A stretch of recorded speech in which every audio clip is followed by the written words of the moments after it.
Hello, friends.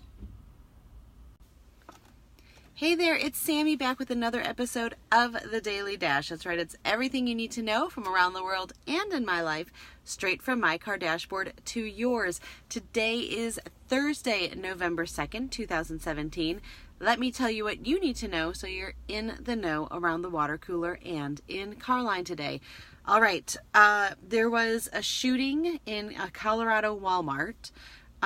In Knoxville, which is not far from us. Some man was going up to cars in a busy intersection, pulling people out of their cars. He was eventually stopped by a police officer that was in that crowd of cars, thankfully. Big news, the Astros won the World Series. They beat the Dodgers in Game 7, and Carlos Correa, I believe, was the one that actually proposed to his girlfriend after the win on live TV.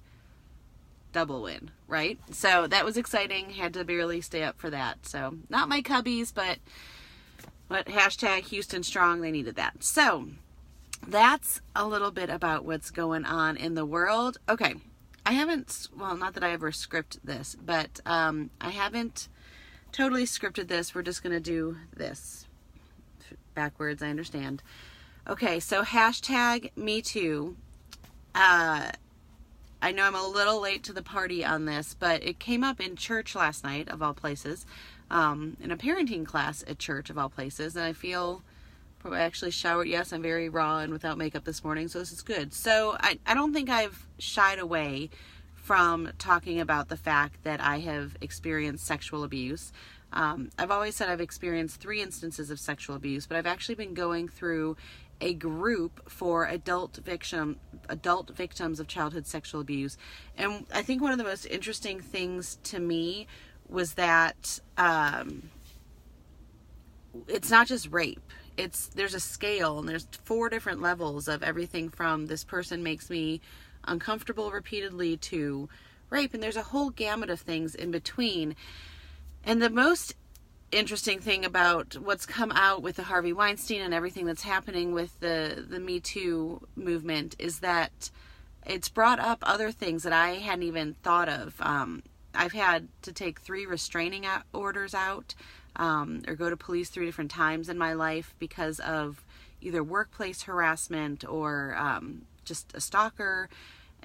It's interesting, and it's not just women, it's men, it's boys, it's girls, and the reason why I did hashtag her too is that UNICEF is bringing to light, there's a lot of victims that have no voice, that don't have a camera, that don't have social media, that are living in this every day, everything from sex trafficking to just pure victimization and fear in underdeveloped countries. So it's a conversation that needs to be had, and that was, I think, what was brought up in church last night, again in our class, about how do we talk about it, how do we start the conversation, and how do we become people that are trustworthy enough to hear people's stories.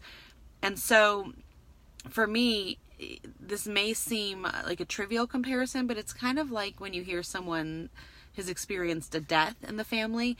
If you haven't experienced that, it can be hard to know what to say or what to do, and so it just makes you uncomfortable, so you shy away.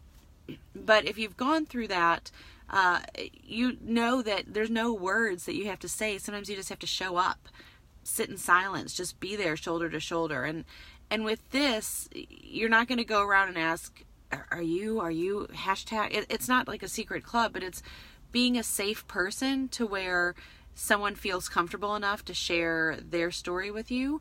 And I pray that if you've experienced any type of abuse, but particularly sexual abuse, sexual misconduct, if you've experienced unwanted sexual advances, again, there's a whole gamut, that you are brave enough to tell someone, because the important thing is to stop it from happening to anyone else.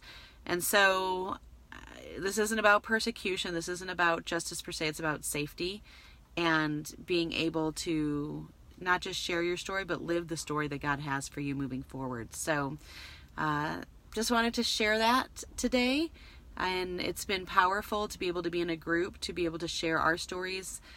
Thankfully, I was never a victim in my own household. So many people are, or with people they trust, whether it's a parent or an uncle or a cousin, or a boyfriend, right? Girlfriend. It's pervasive, unfortunately, and it needs to stop. So, that's all I have to say about that today. I hope that, again, you all will just carry on the conversations, and most importantly, pray about putting yourself in a posture where you're a safe place for people to share their stories. All right, friends, I hope you have a great day wherever you are.